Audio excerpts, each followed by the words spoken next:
Start.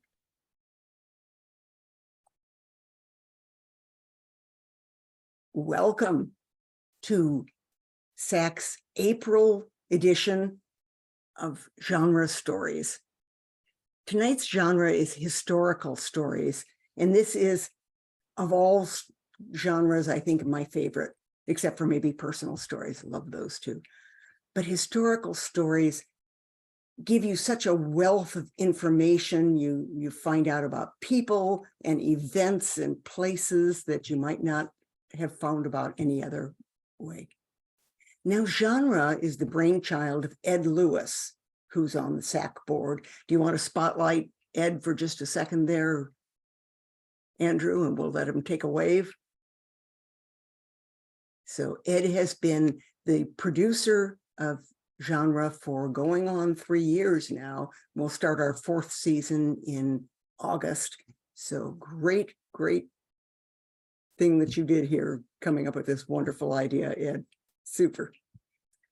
Let me also introduce our Zoom tech, Andrew Laufer, who's Dad Laufer, who's absolutely wonderful at keeping everything moving smoothly from behind the scenes. And this is the Storytelling Association of California. If you're not a Storytelling Association of California member, you should be one, and Shags will happily put the link to become a member in chat for you. And let's just talk a little bit. One of the ways that SAC is able to afford to support storytelling is through holding festivals like the Bay Area Storytelling Festival. And it's coming up very soon on April 29th. So Claire Hennessy, who's one of the chairing group, steering group, she can give us a few more details and maybe put a link to register for that in chat too. Claire, would you like to tell us where it's going to be, when it's going to be, what it is? Sure. Sorry, not really camera ready. Just sitting on the sofa. Shag's already put the link in because he's so efficient. So it's going to be a week on Saturday. It's so exciting at Orinda Community Centre in the East Bay. And we're going to live stream it. So if you can't get there for whatever reason, then you can watch it virtually. So there's no excuse not to buy a ticket. And it's going to be amazing. We've got Antonia Horshaw, we've got Ingrid Nixon, we've got Tim Araneta and Kirk Roller, who are all our featured tellers. And Antonia's going to do his solo show, which is a slave ship called Malaga. And Ingrid's going to do her solo show of Shackleton. Both are brilliant. Kirk's doing a workshop and Tim's doing another solo show. And then we're going to have the Asian American Storytellers in Action. They're going to be doing with Bowen, one of the tellers. She's going to be there, and they're going to be doing a whole performance for us.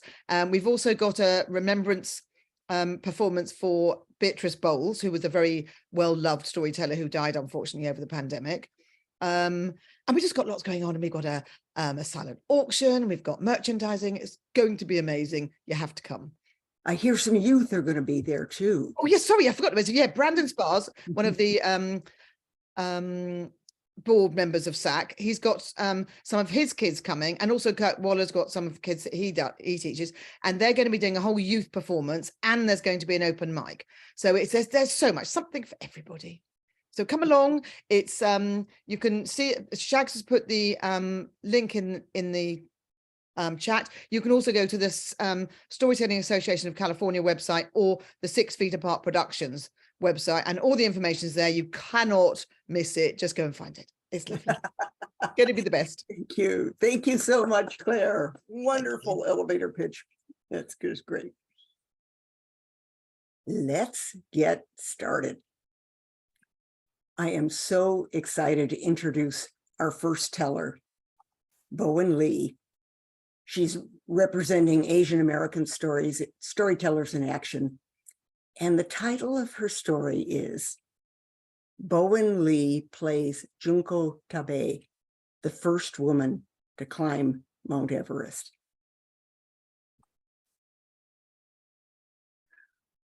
When people first see me, they can't believe it's me.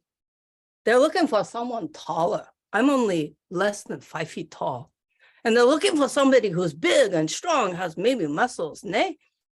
I only weigh 108 pounds. Well, even the people in my hometown of Miharu in Northeast Japan, they couldn't believe it when they found out that I climbed up Mount Everest. They said, oh, that little Jun-chan, that poor little weak, tiny child, she was always sick. She got pneumonia many times. How could a little girl like that couldn't do anything, climb such a big mountain? Well, it's like this. When I was 9 years old, I climbed my first mountain with my 4th grade teacher, Watanabe sensei, and we went up this mountain, and oh my goodness, I learned the lesson that I took with me for all the mountains I climbed in the rest of my life, over 140 of them, even the 7 summits, the tallest mountains in each continent. Here's what I learned on my first mountain at 9 years old. It doesn't matter how fast or slow you go. If you go step by step, you will reach the top if you have the will to do so. Come, let's go to Mount Everest. It's 1 o'clock in the morning, and I'm listening to the wind going over the tent. It sounds like freight train, and I'm just hoping that the tent is not going to fall off down the mountain. It took us 5 years to get here. We've been here on Everest and the mountain for 5 months. And it's only me now and the lead Sherpa on Cerning. We said goodbye to everybody else in our party, the all-women Japan expedition, 15 women climbers, 5 journalists, 40 Sherpa. We said goodbye to them. There's only him and me on Cerning going to the top. Why? We don't have enough equipment for more than 2 people. We didn't bring it. We couldn't. The Japan men's expedition to Mount Everest, they spent over twice as much money as we did, the women. Nobody will give us money. We said, oh, yes, we are going to Mount Everest. We're going to reach the top. Everyone said, no, you're not. I'm not going to waste my money on you. You're not going to make it. Yeah, why should I spend money just to pay for your vacation? You're not going to do it. So we had to cut corners. And my gloves, I sewed them from old car covers. We went to Mount Everest with not enough, but we made do. And we are here now, but we only have enough equipment for 2 people. It's 3 o'clock in the morning. I said, I wake up answering. I said, let's go. Outside, the stars, so bright, so shining, so close. I feel like I could reach up and touch them. We start out in fresh snow. It's up to my knees. And then soon up to our waists. And then because of the angle of the mountain, we're covered with snow. We have to fight through whole body snow. And at this altitude, my brain is trying to go faster, saying, come on, let's go. But my body won't do it. It's like, oh, so slow. And finally we got to South Peak, and I see over there's the summit of Mount Everest. But between me and the summit, there's this knife edge ridge. In all the reports that I read about the expeditions that came before, I had never heard about this ridge like this. I'm not prepared. I don't have the equipment, and I don't have the mindset for this. But nevertheless, that's the only way to the top. So you can't walk across. I got to put my crampon into the side of the ridge. The crampon is the metal part that sticks out in my shoe that gives me a foothold when there's no foothold. I make my foothold by putting my shoe into the rock. So I do that, and I'm holding on to the top of the ridge. I'm looking down over at Nepal, and my rear end, no, I'm looking down over Tibet, and my rear end is down in Nepal. And if I fall over into Tibet or backwards over into Nepal, I fall down, that's it. So I'm going like this, edging my way across. And I'm thinking, oh my gosh, I've never been so scared. The hair on this standing straight up on the back of my neck. I'm perspiring like crazy. I'm thinking of my daughter, 3-year-old Noriko, at home with my husband in Japan. I'm thinking, I got to get back to them. I got to get back to them. I have never been so worried, never so frightened. Even 10 days ago, when I was in the avalanche and I landed head first down in rock and ice and 4 people were on top of me, I wasn't even that scared then. Is now going across this thing where I could die instantly. But finally we're across. And the only thing now between me and the summit is the ridge, is the slope. It's called the Hillary Step, after Edmund Hillary, first guy who went up there. So I stopped going, and I could only go this much, the width of my crampon.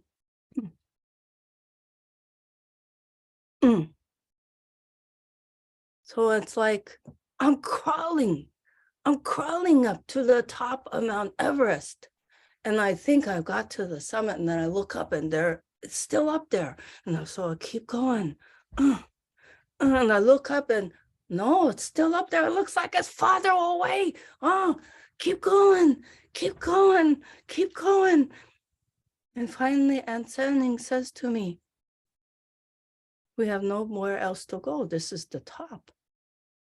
And I stand up and I look around and I say, I'm so relieved. Thank goodness I don't have to do anything else. It's done. And then the view is indescribable. And the joy is indescribable too.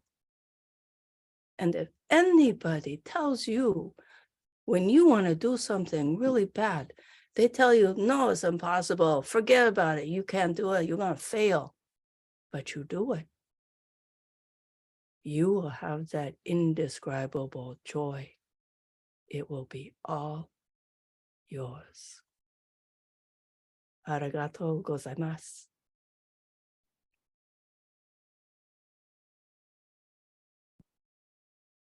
Oh, how wonderful, Bowen. I am so glad to have had a chance to see even a little bit of your portrayal of Junko Tabei, because this is fabulous. So tell me a little bit about the full-scale presentation that you did for the North Dakota group. Humanities North Dakota for Chautauqua and chat. And it was a marvelous experience with many wonderful tellers. And it took us, seemed like nearly a year to do all of the research. But I got permission from Junko Tabei's family to be able to portray her. And I wanted to get it accurate and I wanted to get it correct. And they said, go ahead. We trust that you're going to do it right. So it was a marvelous experience. And it is, May is Asian Pacific Islander Month. And if anybody, any organization or any event would like to have Junko Tabei come and speak to them, she'd be happy to do it. So she's on the lecture tour? Yes, she could definitely be on a lecture tour. That's absolutely wonderful. As she was in real life, yes. Great. So Bowen wrote to me a little bit about her story. She said that Junko Tabei started a ladies' climbing club in male-centered Japan in the 1960s. Can you imagine? The Japanese thought these women should just stay home and take care of their families. But Junko loved mountains and nature. She felt it was important to always strive for what you believe in. And she knew women were capable of climbing mountains, even the highest mountain in the world. But how you brought the rigor, the agony of those last few feet. She was So quite a character. a little bit about Bowen, right? Bowen, where do you live? Tell me. I'm in Monterey, California. Ah, right. And I see that you enjoy blending natural and cultural history together. Absolutely. So And I'm going to be doing that in May for the Walk of Remembrance at the Pacific Grove Museum of Natural History. I'll be talking about my Chinese fishing family that started out in Monterey, where the Monterey Bay Aquarium is now. And I'll be blending the stories of my family with stories about abalone and the other people for whom abalone has been played a very important part. fascinating. This is perfectly wonderful. When is this going to happen? That's going to be May 13th. That's fantastic. Some of the other places that Bowen has told at is that for Settle Stories in the UK, right? For Artists Standing Strong Together, Chautauqua and Chat for Humanities North Dakota, the Women's Storytelling Festival, and the Oakland Museum. Fantastic. And you are a teacher in addition to all of that. Yes. And you teach children who are at the kind of the end of the line, who are in a special school because they've been kicked out of another school, from what I understand. No. Or they don't do well in another school. No, I teach at two schools. One of them is a rural school that's sort of one room schoolhouse, and the other is a virtual academy. Ah, And somebody in the chat just asked, what year did she climb Mount Everest? It was 1975. 1975. Wow, that's great. I'm going to drop Bowen's website into chat. Normally, we interview all the tellers at the very end of the performance, but Bowen has to leave early, so I gave her interview first. Thank you so very, very much, Bowen. Thank you. Yeah, and drop in and see us at the Bay Area Storytelling Festival. I'll be telling with Asian American storytellers in action. Wonderful. Thank you so much. All right.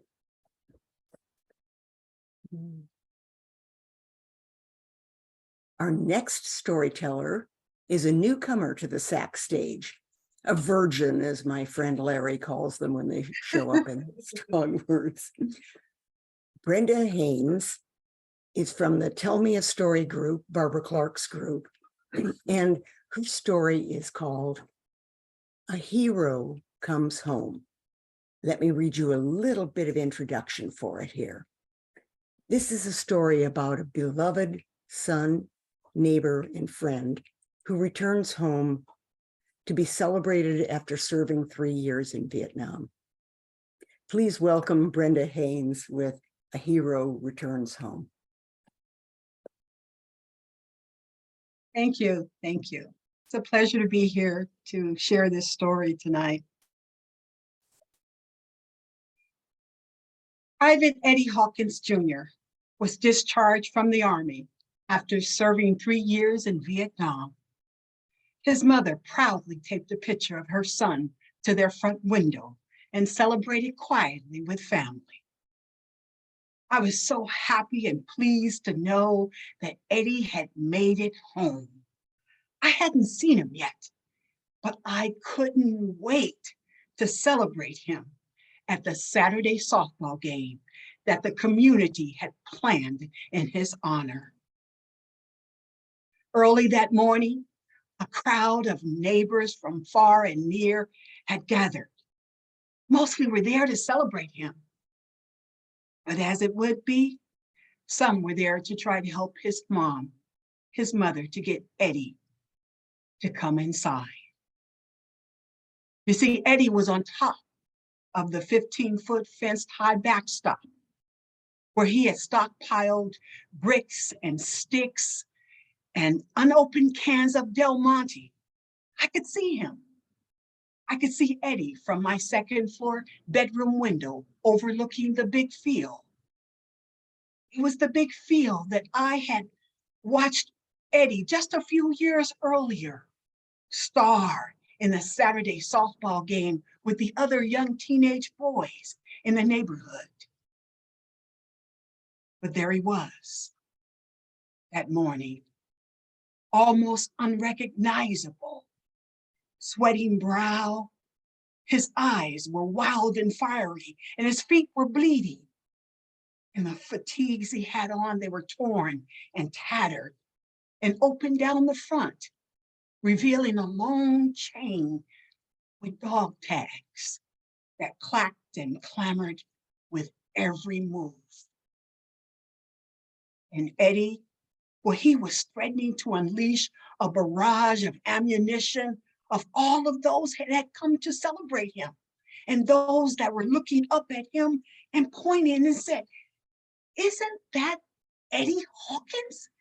He's on top of the backstop. He's shell-shocked. He's gone crazy. Oh my God, what has happened to Eddie?" Some whispered, "We don't want Eddie around here. He's dangerous. Send him back to Vietnam." I wanted to knock on the window and yell out loud, "That's Eddie Hawkins. That's my brother's friend. That's Mr. and Mrs. Hawkins' son. That's our next door neighbor." You see, Eddie, the night before, he had dug a huge trench in the big field and barricaded it with the neighbor's dented metal trash can and broken glass. And I sat there in my window, and it seemed like for hours that Eddie, he ran through that big field, jumping in and over the trench, up and down the backstop, up and down the backstop. He only stopped, fashioned his arm into an MK-16, shooting at imagined enemies above and below. We couldn't believe what we were seeing. I couldn't believe what I was seeing. And I was so distraught. How could this have happened? Where was Eddie's hero's welcome? I had prayed hard, so hard for my two brothers not to be sent to this war. It was so terrible because my brothers already had cracks in their armor. And I prayed to God because I knew that fighting in that war would break them open and hurt them deep inside. But I anguished over the fact that maybe I hadn't sent up enough prayers for Eddie too, to keep him safe. So in that window, watching that big field and all that crowd, I started to pray, "Dear God, please let Mr. Hawkins return soon to save his son, to save his son." I made my way down the stairs and through the crowd, just as Eddie finally surrendered, falling, collapsing into his father's arms. His eyes were fixed and far away, his feet bleeding, and the dog tags around his neck, silent, hung low to the ground. I wanted, rather I needed, deep down inside somewhere, I needed to do something, anything I could, to try to make it better, to try to make it up to Eddie. So I reached out my hand and I touched his arm, ever so slightly, as his father took him inside. He was home. Our hero was home.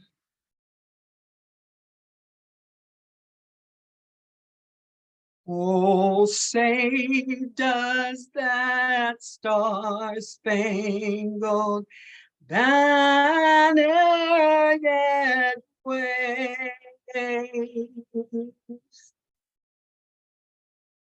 It still waves, Eddie. It still waves. We thank you for your service, your sacrifice, your bravery. We honor you today and welcome you home because it still waves. For the land of the free and the home of the brave. Welcome home, our hero, Eddie Hawkins Jr.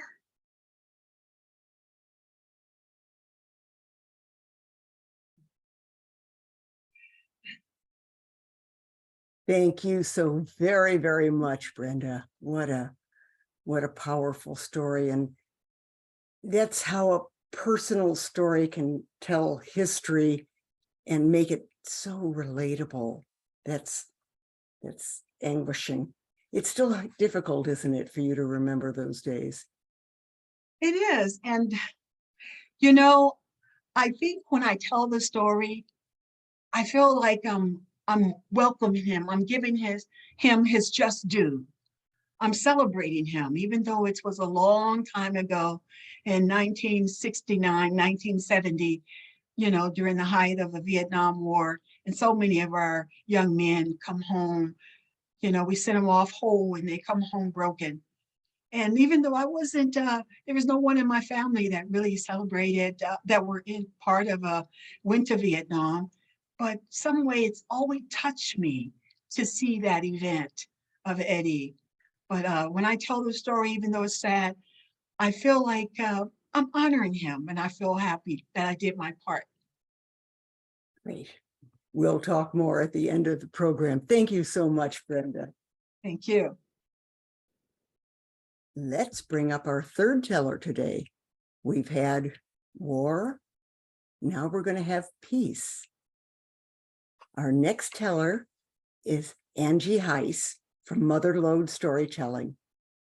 And the title of her story is Compassion, Two Irish Women Who Cared. Let me just tell you a little bit about the story. Angie writes, "Our America today is a divided country. So was Northern Ireland until two non-political women became activists for peace." Please welcome Angie Heiss. Thank you, Sheena. Betty Williams and Marie Corrigan. I first heard these two women's names around 12 years ago, but they've been swimming around my brain lately because I was listening to the news last week and President Biden had flown to Northern Ireland because Northern Ireland was celebrating 25 years of peace.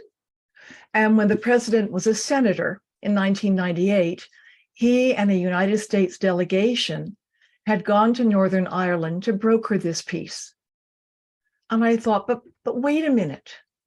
Almost 50 years before that, two women did an amazing job of creating peace in Northern Ireland, Betty Williams and Marie Corrigan. And this is their story. August the 10th, 1976. It was a time of the Troubles in Northern Ireland. Catholics against Protestants, the Irish Republican Army, the IRA against the British soldiers. It was a civil war.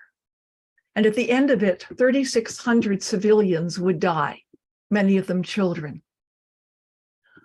August the 10th, 1976, 10:45 in the morning. It was a lovely summer day that August, no rain. And Annie McGuire decided that since 3 of her 6 children were in school, she'd take the other 3 for a nice walk on the Finnehy Road footpath. It was a safe footpath because there was a fence along the left side that separated the path from the road, so the children would be safe. And she had little 6-week-old Andrew in his pram, and 2.5-year-old John toddling next to her. And Joni, who was home from school, who was 8, was riding her bicycle next to the 3 of them. August the 10th, 1976, 11 in the morning. There had been an altercation a few miles away between the IRA and the British soldiers, and now there was a chase. There was a young man, 19, Denny Lennon, and Danny was in his getaway car by himself. And he suddenly veered onto Finnehy Road, and pursuing him were the British soldiers. And there was one shot that rang out, and it went through the back window of his Ford Cortina. It killed him instantly. He slumped over the wheel, and then the car at full speed careened through the fence on Finnehy Road and hit Annie McGuire and her 3 children. Baby Andrew and Joni were killed immediately. 2.5-year-old John would die the next day in hospital. And Anne was severely injured, both mentally and physically. She was going to be disabled for life physically. 4 years later, Annie McGuire would commit suicide. Now, Betty Williams was driving on Finnehy Road about 10 minutes after this happened, and she saw the police cars and the ambulances, and she thought, what is this now? And she got out and she stood there and looked at the bodies on the ground that hadn't been put into the ambulances quite yet. And she said to herself and anyone else who could hear, enough is enough. We must have peace, we must. Enough is enough. And then she got into her car, and when she was allowed to proceed, she drove home, and she didn't know what to do. The day after the funeral, Anne McGuire's sister, Marie Corrigan, was interviewed on the news, and Betty Williams was watching the TV. And she saw this woman who was saying the same thing. Peace. We must have peace. So Betty Williams was able to contact the television station, and she was able to make arrangements to meet with Marie. Marie Corrigan and a journalist who wanted to follow this by the name of Kieran McEwen met at Betty Williams' house the next afternoon. And over a strong cup of tea, these 2 women with no formal education, one was a secretary, one was a housewife. They had not gone to university and studied political science. They knew nothing about formal government. They operated from their hearts.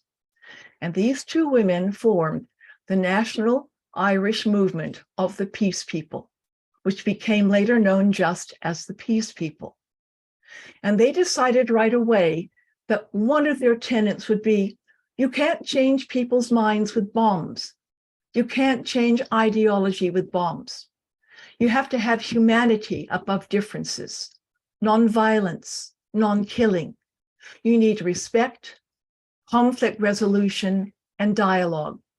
And most of all, instead of retribution, which had been happening, you need forgiveness. They created a declaration that they were going to take from door to door that had these elements in it. And they were going to get people to sign this, agreeing not to touch their guns, that there would be no more violence. Now, they didn't have the solutions, but they knew that the solutions couldn't happen until the peace happened and the killings had to stop. And about 4 or 5 weeks before this, Betty Williams had been driving home, and on a different street in the same area of Belfast, she's seen a little 3-year-old toddler on a tricycle riding down the sidewalk with his mom behind him, and suddenly his head was blown off. So they'd had enough. They took their petition from door to door, and Kieran followed them. And some parts of the city, they were always suspect. In the Catholic area, they thought they were Protestant spies. In the Protestant area, they must be Catholic spies. They were spat upon, they were stoned, they were beaten. But the numbers grew, and the numbers were mostly women. The numbers grew to 100 that first week, and then to 1,000, and then to 10,000, and then to 100,000. And they had people who donated money for buses, and they took their clipboards and their petition, the declaration with the signatures, to different towns and cities in Northern Ireland. They even went to London, England, and they spoke there and they gathered there because the British were involved in this. They had 200,000 people. And these simple women with an idea who had this instinct not to start at the top with the politicians or the generals, but to start with ordinary people and get them to agree. These two women saw the barbed wire torn down in different neighborhoods. They saw neighbors start to shake hands and talk to one another again. They lowered the amount of violence by 70%. The next year, in 1977, they were awarded in December the Nobel Prize for Peace. Marie Corrigan was the youngest woman to ever receive that then. She was only 32, and she held that record until recently when Malala received it. But these two women received the Nobel Peace Prize, and Betty Williams spoke for them that day when they accepted the prize. And Betty Williams said, "The whole world is divided ideologically and theologically, right and left, and then there are men who will fight over ideological differences. But the whole world could be united by compassion." And as Kieran had said, compassion doesn't need a charter. It recognizes human rights automatically. 30 years later, in 2006, Marie Corrigan Maguire was interviewed. And what she shared was that after her sister died, she would go to the house and help her brother-in-law with the 3 children. And over time, she and her brother-in-law fell in love, and they married, and they had 2 children of their own. And they remained happily married to this day. And she also shared that after the funeral of her niece and her 2 nephews, Marie took a rose from each of the 3 coffins, and she drove to the house of Danny Lennon's mother, and she gave her the roses. Compassion. Thank you. Thank you, Angie. That was just absolutely breathtaking. And you Thank you. tell it so beautifully. The quality of your voice is particularly wonderfully suited for this kind of thing. I've put something in chat that gives you a little bit of background about Angie, and I'll come back and interview her along with the other tellers at the end of the program. But do please feel free to put all your questions into chat, and we'll try to address them all at the end. I'm choked up again. Thank you so much, Angie. You're welcome. Our 4th teller, our tellers, I guess I should say, yes, right, are Patty Christensen and James Nelson Lucas. You could just follow the little diagrams in case you're wondering which of them is which. They actually perform tandem stories as the Patchwork Players Story Theater. And their story is a true tale from San Diego history. The title? They tell me it's a secret. Please welcome Patty and James. Well, anyone who's ever lived in Southern California knows that the area is plagued by droughts. Now, of course, we have years like this last one where there's lots and lots of rain, but most years there's very little rain at all. Now, this story takes place in San Diego, actually quite near where we are right now, includes rivers and the San Luis Rey River, but more on that in a little bit. You see, this takes place at the turn of the 20th century, and San Diego was an incredible boom. There was new residents, new tourism, new everything. And with all that rapid growth, there's an important thing that everybody in Southern California needs when you're rapid growth. Water. Well, they said with all those tourists, they started getting worried and they said, we're going to have some ways to, well, hold the water. So they started building dams. Now, they had built the Sweetwater Dam and several other Otay Dam and several other reservoirs up in the Laguna and Cuyamaca Mountains. But the queen of all the dams was the Morena Dam. They said this dam would hold billions of gallons of water. And at the time, it was the largest dam in all the country. An engineering marvel they had developed to prepare for all this growth. The dam was there, the space was there, but where was the rain? Well, they said it took 25 years to build it, and they kept waiting for the rain to fill it up, but they never got more than a third full. And even though people would come and see it, everybody agreed, we need some rain.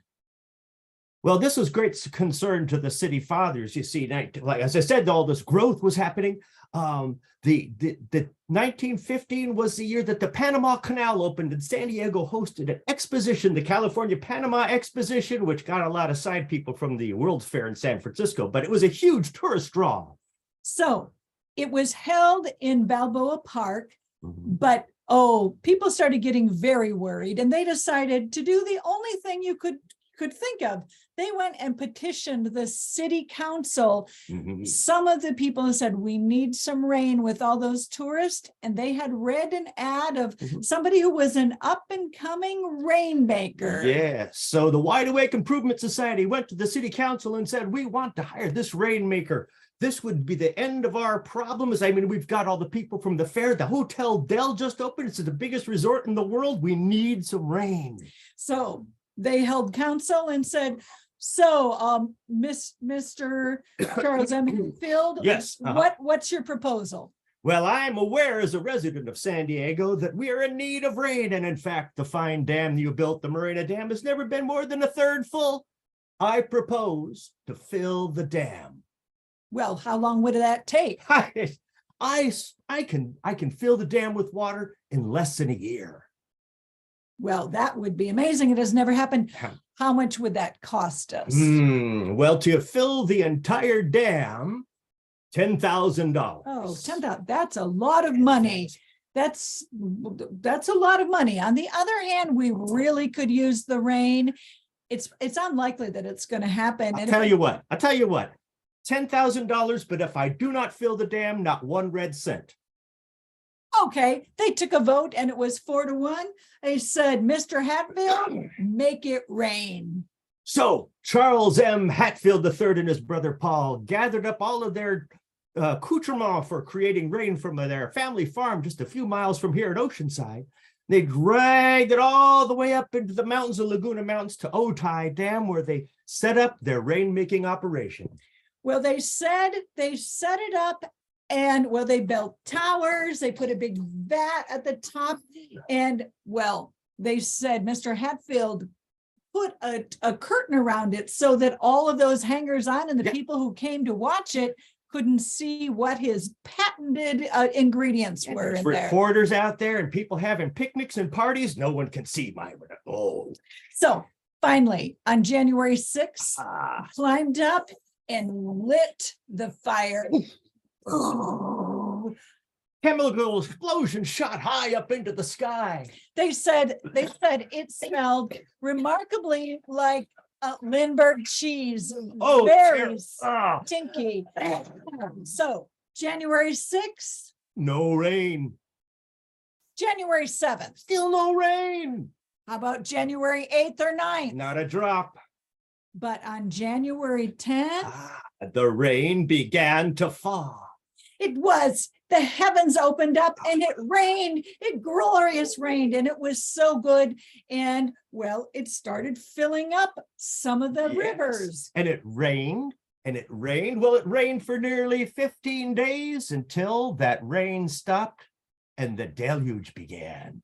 Well, then the rain really, really started raining. It was raining harder and harder. Wow.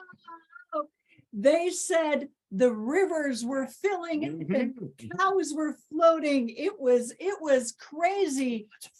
But a reporter happened and said, Mr. Hatfield, I noticed a lot of rain is going on, but the Moreno Dam still has not filled. What do you have to say about that? Well, your own paper said that I was the moisture accelerator who enticed rain from the clouds, and I can guarantee you that I have 11 more months left to fill my contract, and I will fill that dam. I'm going to continue my operations. Wait, you see if you thought you saw rain before. Hold your horses.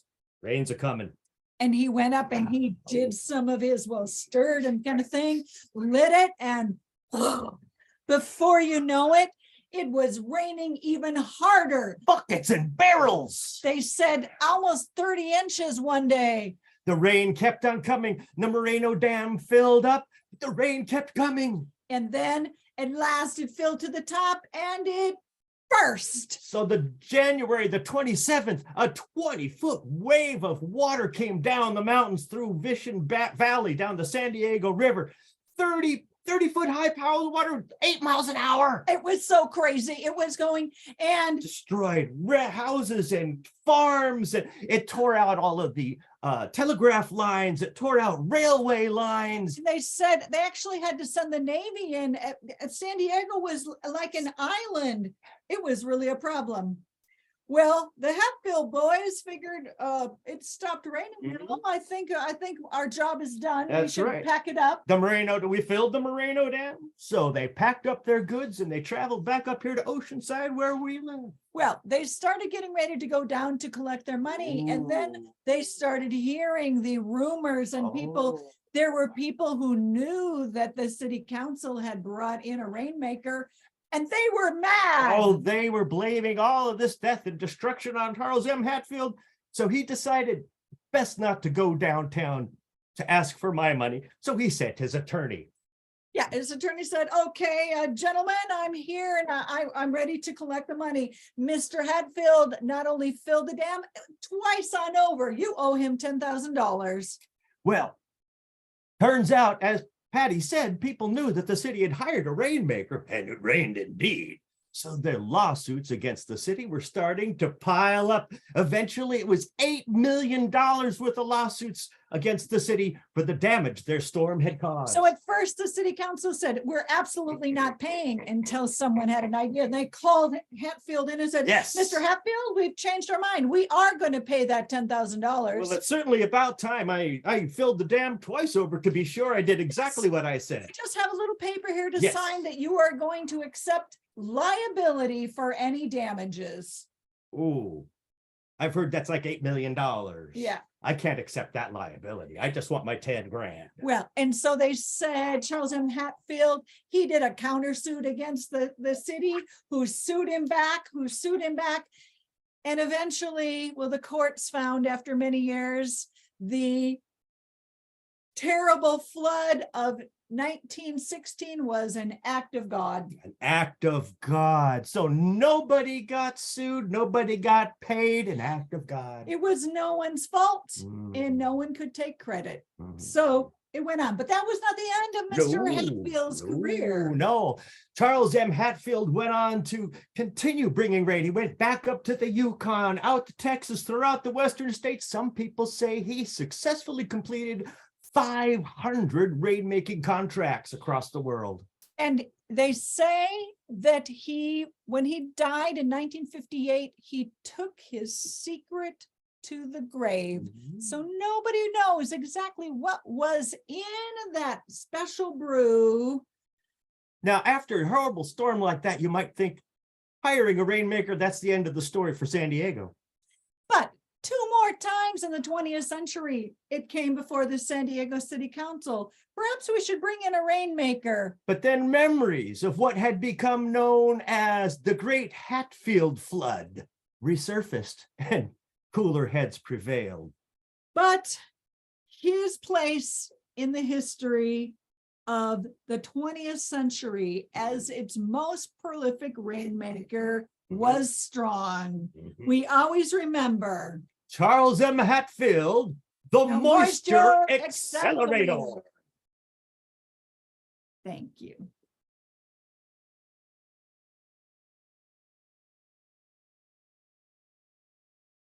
There we go. Somebody just sent me a thing saying unmute. Thank you. That was enchanting. And it's a story I never heard. I never realized that they had massive flooding. Mhm. It actually tore out a rail line that was the main connector to the west. San Diego was becoming the hot place to make movies, but after the railway got out, they moved up to Hollywood. Is that so? Well, that is, thank you so much. I was laughing out loud during your performance. Great. And I know you have a gig tomorrow night and we'll hear about it at the end of this show. All right. Thank you so much. Bye.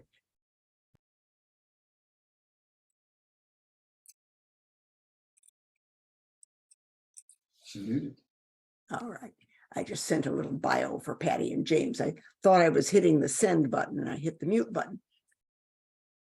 Okay, we're a little more than halfway through our story. And next up is Lynn Van Gelder. Hi, Lynn. Hi. Lynn is going to tell a World War II story today. Let me give you a little background. Lynn Van Gelder loves to tell stories. And this story is about someone she loved and admired very greatly. It takes place at a difficult time in America's history, and hopefully it will allow us to peer into that moment in the past. Please welcome Lynn Van Gelder with a World War II story. Thank you, Tina. And hello, everybody. If you were ever to visit Reba anytime near Memorial Day, she would recruit your assistance for a very important task. You'd be invited to join her at the local cemetery with a garden tool and a stack of American flags, plus the most important thing, the list. Carefully preserved in her daily Bible, the list named every veteran in the Bailey, North Carolina cemetery. And Reba was careful to be sure each and every one got a flag. That task in the hot North Carolina sun wasn't always easy. Reba didn't always have help, but that never deterred her because it was very important for her to honor the sacrifices and service of all those brave men. Reba had grown up in the South in a tiny town an hour from Raleigh, North Carolina. She came from a big family as her father had married 3 times and had had children with each wife prior to them passing. And Reba was a child of wife number 3. She was petite with dark curls and bright blue eyes. And in her early 20s, she was working for the state of Raleigh, North Carolina, when the United States got involved in World War II. Several of her brothers were called to serve, including one who trained in the high desert of California at Camp Young, which had been established by General Patton to train the troops to fight Rommel in North Africa, because desert fighting is different than fighting in other places. One brother became a paratrooper and was in the 82nd Airborne. Everyone was impacted by World War II. World War II was a global conflict that lasted from 1939 to 1945. The vast majority of the world's countries, including all of the great powers, fought as part of 2 opposing military alliances, the Allies and the Axis.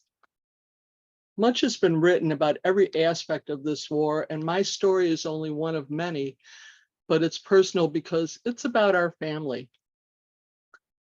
Back then, the Office of Price Administration, AKA the OPA, rationed everything. I don't think that those of us alive right now have experienced a time where everything was rationed, but they rationed automobiles and tires, gasoline, fuel, oil, coal, firewood, nylon, silk, shoes. Americans used their ration cards and stamps to take their meager share of household staples, including meat, dairy, coffee, dried fruits, jams, jellies, lard, shortening, and oils, and they worked around it. People grew victory gardens. People took in boarders. They bartered for services. I'll cut your hair if you sew my jeans. And really, everyone could get a job, but it might not be in their hometown. You might have to move to an industrial center and go work in a factory.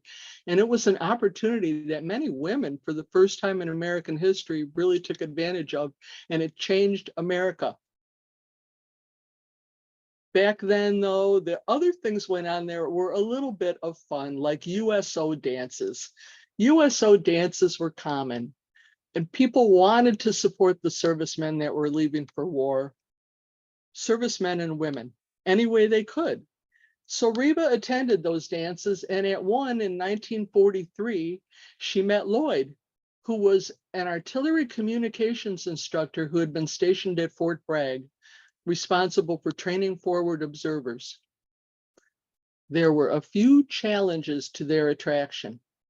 Lloyd was 9 years older than Reba and somewhat promised to another woman. Much worse, though, much worse. He was from New York State and he was a Yankee. This disturbed her father so much that he threatened to miss their wedding, but that didn't stop the love growing between them. Reba must have been stubborn. I can almost see her face as she stood her ground and married her love. Another challenge they faced was every man Lloyd wanted to be his best man got deployed because something big was brewing. Reba and Lloyd married on June 3rd, 1944 at the Edenton Street Methodist Church in Raleigh, North Carolina. And as they honeymooned at Carolina Beach, 3 days after their wedding, the United States took part in a major offensive called D-Day, June 6, 1944.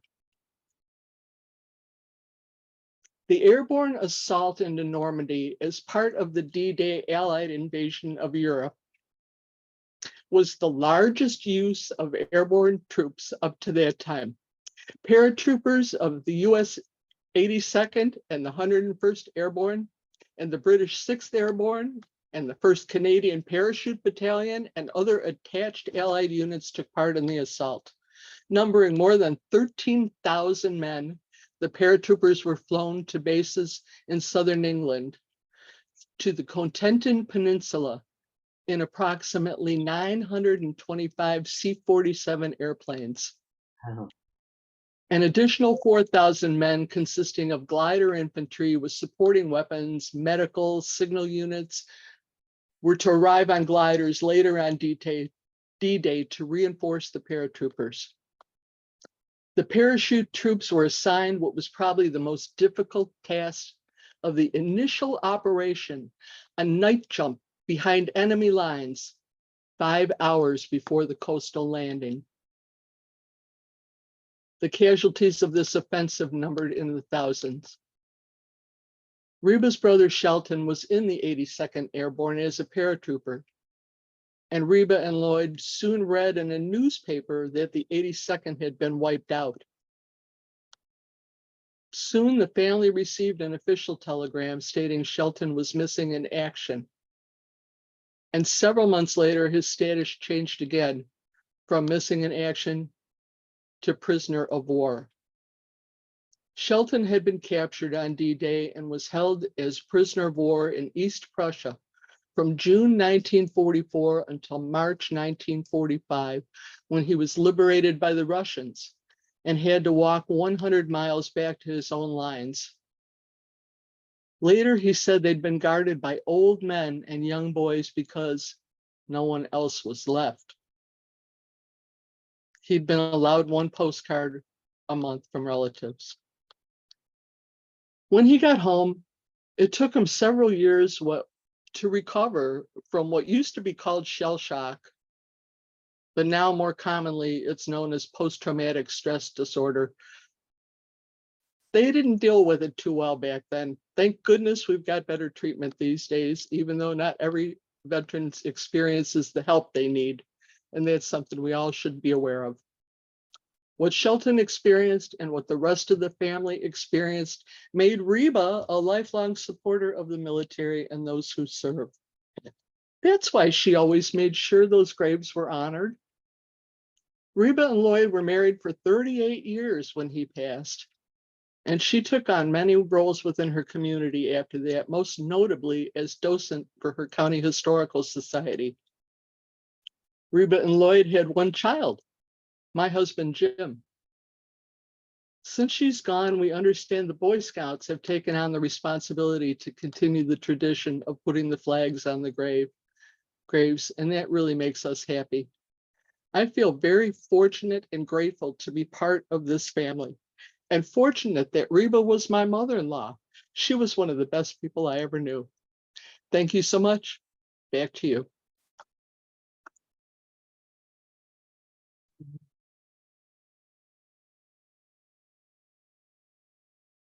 Thank you so very much, Lynn. A beautiful, beautiful story. And I love the way you brought it home there at the end. So Reba was your mother-in-law. Fantastic. Beautifully told. I'm going to put Lynn's little bio in chat so that we can all learn a little something about her before I come back to her after our last two storytellers. Thank you, Lynn. Our sixth storyteller tonight is no stranger to anyone here. Anne Riley, representing Contra Costa Tale Spinners tonight, is going to be speaking a story called Ronnie's Revenge. Now, Anne has been telling stories at the Asian Art Museum in San Francisco for the last 20 plus years. She particularly loves stories of powerful women. Her story for our evening comes from India. Dear Anne, please unmute and give us your story. Thank you.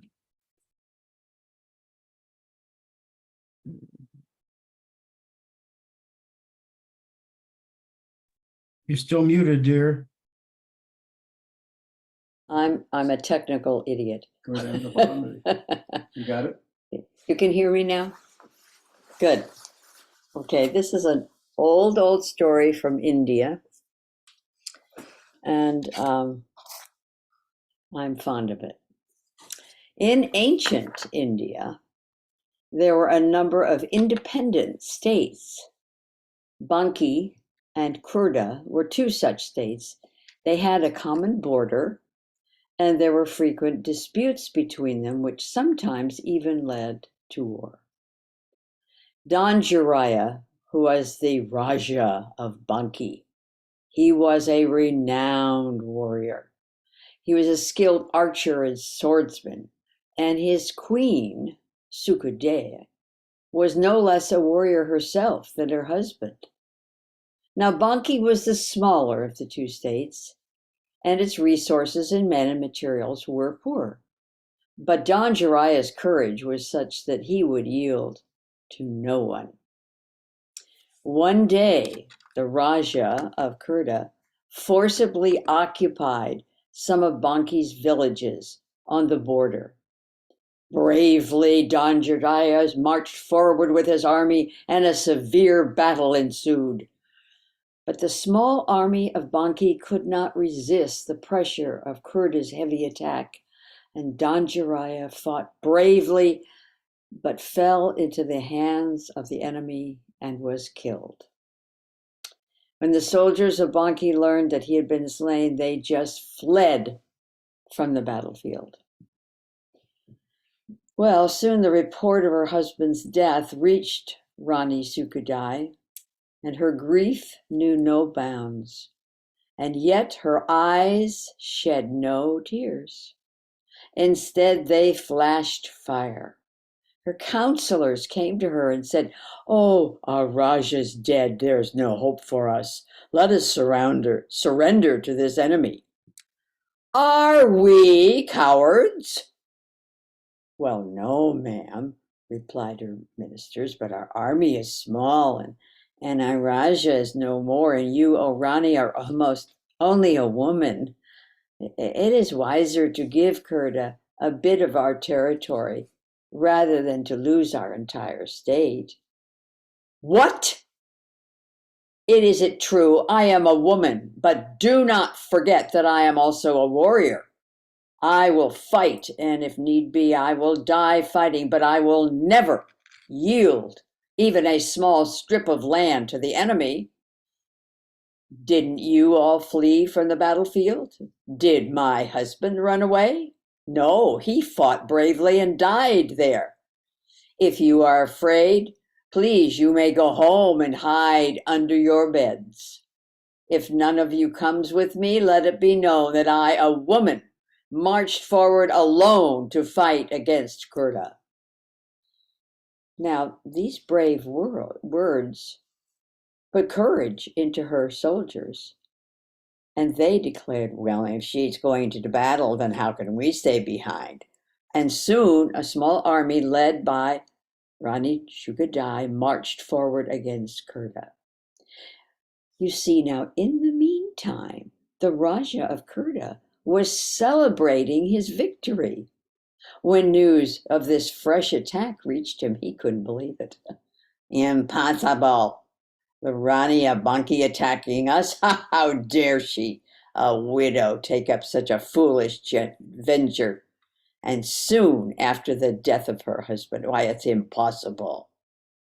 Nevertheless, he was surprised to see Shukudai leading an army against him, and soon a fierce battle raged. The Rani's unusual courage and fighting skills gave spirit to her soldiers, and soon the Raja of Kurdi was captured by her soldiers. Bound in chains, he was brought before Shukudai.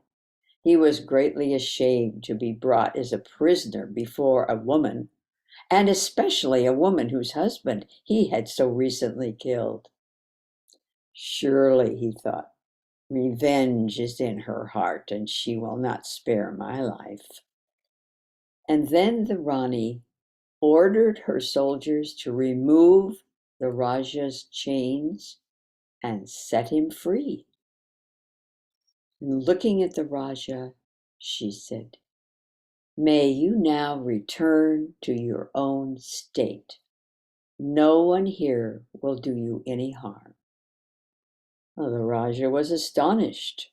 He thought, "She whom I have taken to be my enemy seeking revenge now orders my freedom?" And with his head bowed, he humbly said, "I never imagined that you would show me such mercy. Sir, you are my prisoner, and if I like, I can have your head cut off. But what good would such an act produce? I am a widow. I have a woman's heart. My husband is dead, and my grief is too heavy to bear. How could I inflict this same suffering on another woman? No, I cannot do this to your own wife." Deeply moved, the Raja stood stunned. After a while, he humbly said, "Madam, you were victorious on the battlefield today, and now you have won a second victory over me, showing such magnanimity. How could my grateful heart say or give you? What can I give you?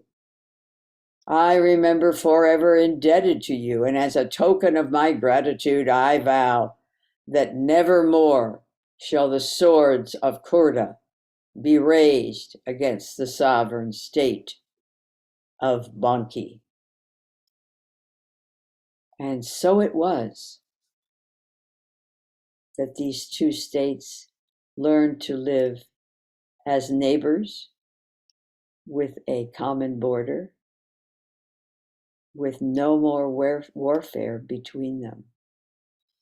In fact, I was told that at some point a great pillar was raised to commemorate this victorious event. Thank you very much. Thank you, Anne. How marvelously you tell that story. I do love wonderful stories of strong women, and you are just perfect for telling it. I just kept looking at your face, your facial expressions, and your voice. Beautiful, beautiful job. Thank you. Thank you. Let's move on to our final teller, and then I'll have everyone come back and we'll talk a little bit more with them.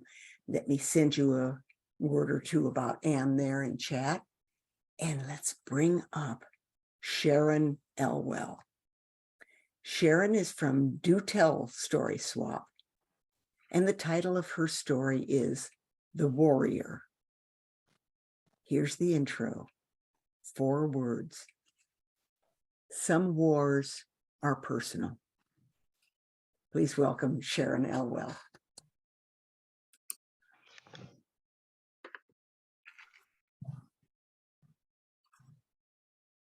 Bushido is not a common word in modern Japan, but during the 20th century, as Japan was preparing to launch a war, the ancient samurai code of conduct was critical to their success. The idea was that the person is less important than the family less important than the community, and ultimately, the community less important than the country. Hiro Onoda, who grew up in that atmosphere, longed for nothing more than to die a glorious death in battle, to be enshrined in the Yasukuni shrine, where he would be worshipped by generations of Japanese forever. As a young boy, he practiced the art of kendo, the sword fighting martial art, and he lost every encounter. The boy that defeated him each time was gracious, and when Hiro said, "Oh, one more time, let's try it one more time, one more opportunity, give me one more chance," until eventually he defeated him, and the opponent bowed and said, "Well done." Instead of being happy, Hiro was abashed because he realized that although he had succeeded in the sword play, he had lost because he did not show or have the self-governance and integrity and graciousness that his opponent had achieved. And he knew that it would take him years to reach that same level of self-discipline. When at last he was old enough to go in the army, his mother took him to the train station, and she gave him 2 things. She gave him the 1,000-stitch belt that would protect him from harm, and she gave him a dagger with which he could take his own life. No Japanese soldier could return home alive if he had been taken prisoner. And so he threw himself into his military career, aiming for perfection at every level. Perfect polish, perfect posture, perfect punctuality. Everything that he tried to do must be perfect. But his very first assignment reversed all of that. He was sent to a tiny island, Lubang, in the Philippines, where his job would be to initiate the first guerrilla action undertaken by the Japanese army. No longer did polish, punctuality, and posture matter at all. He was to hide in the jungle. He was to conceal what he did. Even his comrades would never know of the sacrifices he was making. All of his actions were secret. He was never to have the glorious death that he hoped for. He would never be enshrined in the Asakuni shrine. He would be alone somewhere in the jungle on the day that he died. And he was told that the Asian co-prosperity sphere that Japan intended to create might take 100 years to come to fruition, that his whole life might be expended and no one would know of his enormous sacrifice. He was told that if he had to live on bananas, he should live on bananas. But being the Onoda that he was, he thought to himself, if I have to live on grass, I will do it. If I can be of service to my country, even if there is no glory, even if there is no honor, even if no one ever knows, I will do it. And so he went forth into the woods, to the jungle. Now, the irony of that was that Onoda received that commission and that assignment in June of 1945. And as we know from the story we listened to a couple minutes ago, the war was over in August of 1945. The other Axis powers surrendered in the spring. Japan surrendered in August. Now, Onoda knew in his heart that Japan could not be defeated at war for the simple reason that other warriors are afraid to die. No Japanese soldier was afraid to die. It would have been the greatest honor of all. So the idea that they had been defeated must have been a trick. People began right away sending information to him in the jungle. The first notice came in August. Drifting down through the panoply from an airplane came a flyer that said, "The war is ended. Report to your nearest army base." And he just threw it away because how could the war be over? There were still planes going over. Then he received a second notice. "You will receive hygienic succor and be hauled to Japan."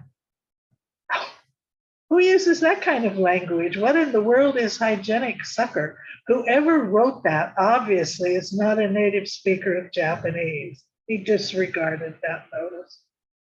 Then he received a notice from the Admiral of the Navy. He tore that one into pieces. I'm in the Army. Why would an admiral try to tell me what to do? And on he went after notice as years went by.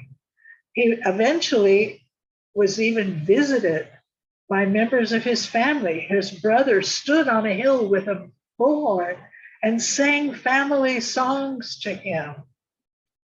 And he was amazed that the Americans could come up with a duplicate so believable. They sent photos of his family in front of a new house. Well, why would his family have a new house? Unaware of what had happened to Nagasaki, Hiroshima, and the bombing of Tokyo, he just could not accept any of those things. It could not possibly be true. And so he continued steadfastly in his mission. Other guerrillas had surrendered, been killed, gone home, until he was entirely alone in the jungle, patiently, carefully recording the information that he knew the Japanese army would need when they returned to his island and recommenced the Asian prosperity scheme that was at work. He recorded the tide, he recorded the weather, he recorded the crops, he recorded the comings and goings of the villagers. Nothing happened on that little island that was not carefully documented by Hiro Onoda. For 27 years, he fought in that jungle all by himself. In 1972, a Japanese college student was on a quest to find things that were difficult and unbelievable to encounter.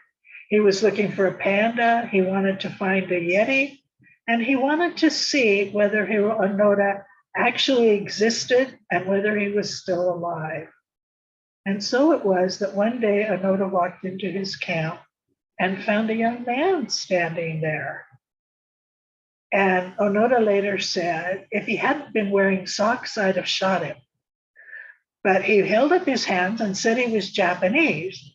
And I knew that no villager would wear socks with sandals. And so he said, I waited to see what he would say.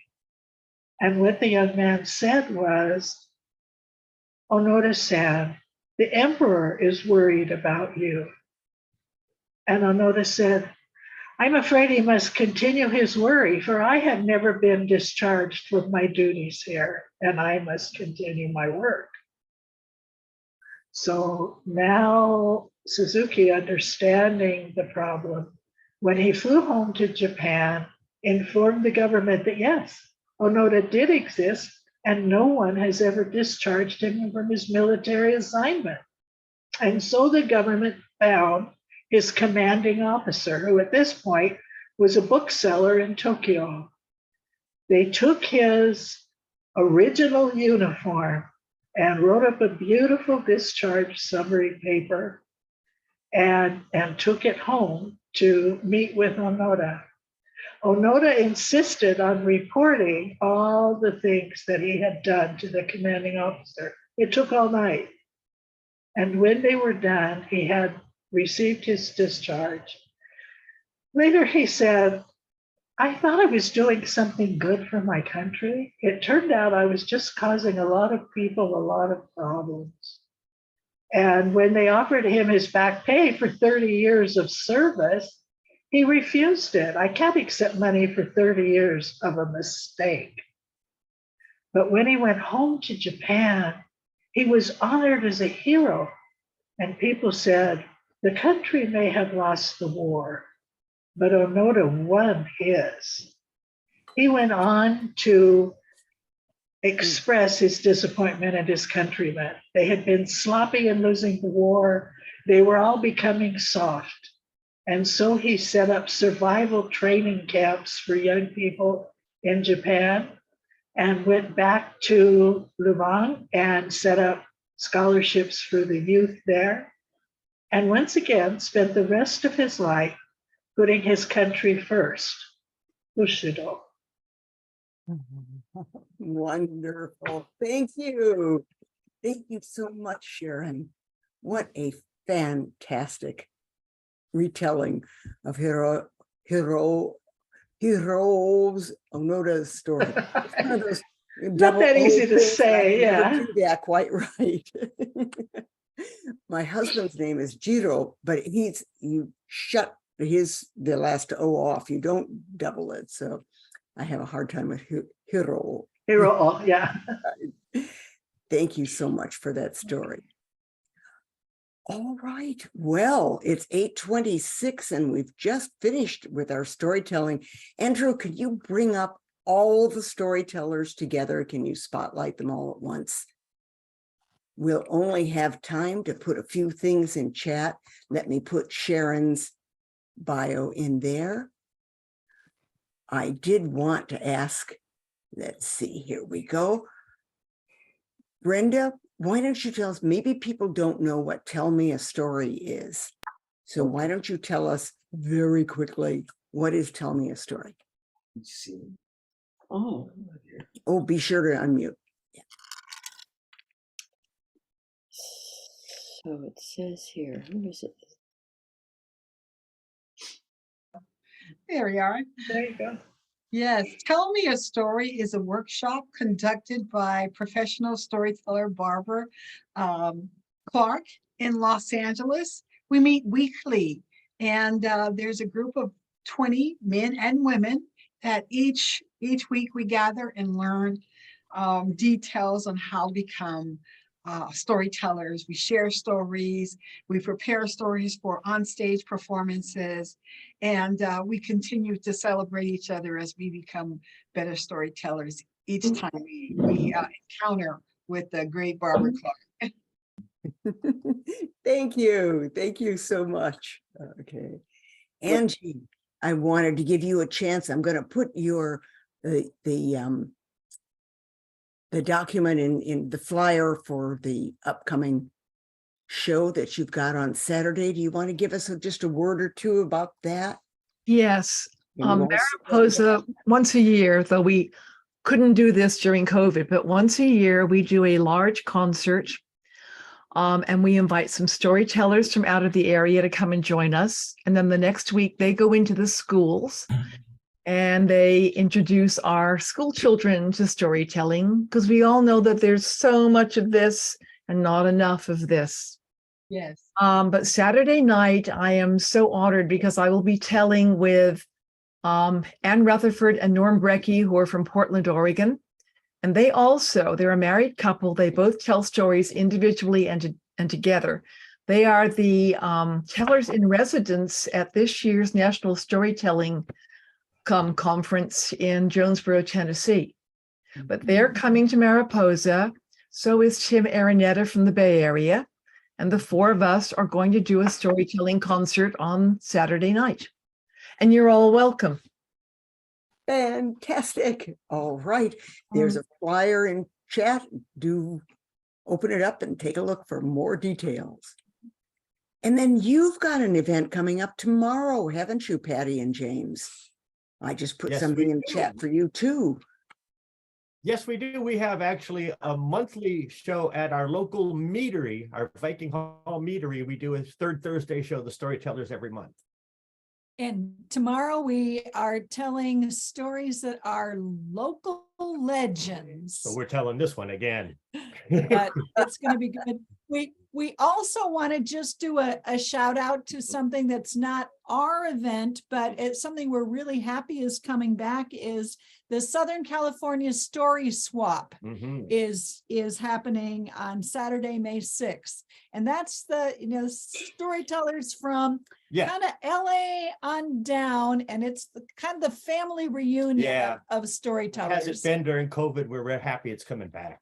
So the inland storytellers are nice enough to host this year. But there will be great storytelling happening that Saturday in Claremont. Ooh. Wonderful. That is absolutely fabulous. And as a matter of fact, I'm planning to be there. And I think my friend Mio is going to be one of the tellers. So it should be great fun. Oh, Lynn. All right. Lynn, you've been prompting me to, we're both, Lynn and I both belong to Story Masters, and I wanted to ask her a little something. What is Story Masters? Thank you, Tina. A dozen years ago, a group of us decided that being Toastmasters wasn't enough.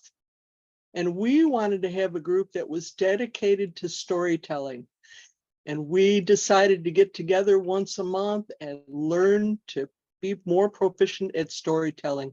As a matter of fact, recently we wrote a book. You might see Barbara Clark here on the cover. You can find us on Amazon. That was a great part of being a founding member of Story Masters, because it was life-changing to hear other people's stories. And also the opportunity to tell our stories is so empowering. So I love our Story Masters group, and I've been a member for 12 years, founding member, and I'm very happy we took Toastmasters up a notch. Wonderful. Thank you so much. Great. Anne, what have you got coming up? Me?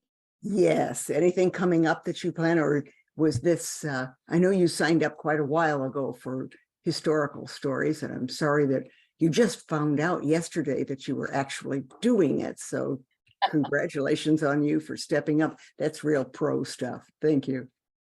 Delighted to step up and delighted to be here. And I've just so enjoyed all the stories this evening. It's wonderful, very inspiring. Oh, thank you.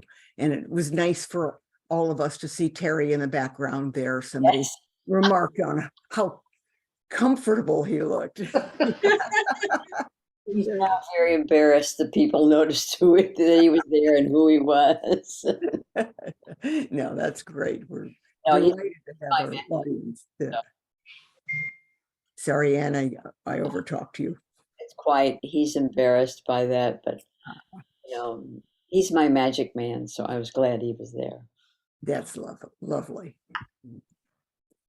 And our final storyteller, Sharon. Sharon's what's coming up for you? I'm gonna sleep. I don't know. Okay. What I do is coach people who are writing memoirs, and many of them get stories, start to see their lives, the stories in their lives, So I'm essentially a story thief, is what I would say. I just listen and say, I want that story, come and tell me your life story so that I can rob it. And where did you find Hiro Onoda's story? I don't remember. I have known about him for a while, and you knew about him too, didn't you, Tina? Yes, because my husband had the book No Surrender. Yes, yeah. And I just think he's fascinating. What a noble character. And it's interesting to think of how that war looked from their side, from that point of view, and to try to understand a person would want to give up their life because it was going to be an honor and better than hanging on to it. It's just so un-Western in their thinking about that it's good for us to think about it and learn about it. Fascinating. Mm-hmm. Well, let's all unmute and have a rip-roaring round of applause for our wonderful storytellers. I'm sorry Bowen can't be here, but everyone else, congratulations. Yay, thank you. Thank you very much. Thank you. Great job. Bravo. I Thank you, wish I could Tina. talk to you all Thank you, evening, Tina. but after 8:30s. Thank you. Thank you very, very much. Save the chat, those of you who'd like to be able to refer to some of these things. If you don't know how to save it, go down there to the very bottom of the chat, and when you see 3 little horizontal dots, I'm doing it right now as I talk, click on them and save chat will drop down, and just click on that. That way, once you exit Zoom, you'll find a little document on your desktop that will give you everything that was said in chat. This is an exceptional night of storytelling. And next month, if any of you listening or telling tonight are interested in future genre events, next month are legends, urban and traditional. And in June are fantasy fairy tales. So let your swap leaders know that you're interested, and they'll pass the information on. We hope to see you all. Fantastic. Always the third Wednesday of the month at 7 p.m. and free to SAC members. It's another wonderful benefit of SAC. Thank you. Thank It's been a you. wonderful audience. Thank you all so very much. Great day. Great night of storytelling, folks. Thank you. Bye. Hey, Andrew. Yes. Thanks for the great tech work. Oh, sure. Yeah. He's a pro. Marion has something she wanted to add. Marion? California just had an earthquake. Where? Who? Antioch, California, Oh, Wow. 30 seconds ago. wow. Oh my God. Wow. Now, We can barely hear you, but Yeah. you break up. That's Antioch, California had an earthquake just now, about 1 minute ago. A big one? No, one rattle. It's done. Wow. Good, good. Just a California shaking, rattling, and rolling. That's right. Well, we're Californians. We have the occasional flood, the occasional drought, the occasional earthquake. Still, I wouldn't live anyplace else, would you? No. No. Right. Love it here. Good night, all. Good Good night. night. Thank you, Tina. Thank you. Thank you all.